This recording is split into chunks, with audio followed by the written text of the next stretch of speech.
देर से उठने पर भी हाउसवाइफ कैसे संभाल लेती है अपना पूरा घर। तो हेलो मेरे प्यारे प्यारे दोस्तों, कैसे हो आप सब। आज थोड़ा देर हो गई उठने में। आँख खोली तो सबसे पहले घड़ी देखी और दिल एकदम धक से रह गया। अरे आज तो बहुत लेट हो गया। बस फिर क्या, एक पल के लिए लगा जैसे पूरा दिन हाथ से निकल ही गया हो।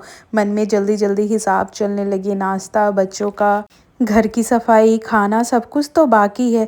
लेकिन यही तो हाउसवाइफ की असली ताकत होती है, वो घड़ी से नहीं जिम्मेदारियों से चलती है। देर उठने के बाद भी मैं सबसे पहले उठ कर के किचन में आई और सबसे पहला जो दिमाग में यही था कि मैं ऐसा क्या बनाऊं कि जो बेटी मेरी खा के भी चले जाए और ले कर के भी चली जाए।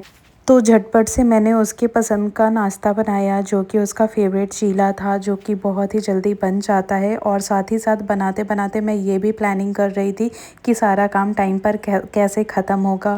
कहते हैं ना, देर तो हो ही गई है, पर एक हाउसवाइफ के लिए देर से उठने का मतलब काम रुकना नहीं होता है, बस खुद को थोड़ा तेज करना होता है।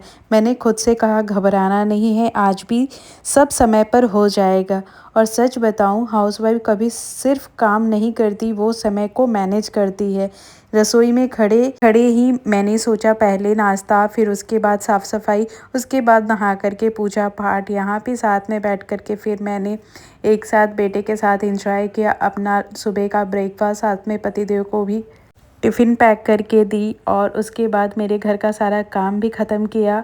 और सच बोलूँ तो देखते ही देखते जो दिन बिगड़ा हुआ लग रहा था वो संभलने लगा। यही तो होती है हाउसवाइफ की खासियत। वो थकती भी है, घबराती भी है, कभी कभी लेट भी हो जाती है, पर घबराने को बिखरने नहीं देती है।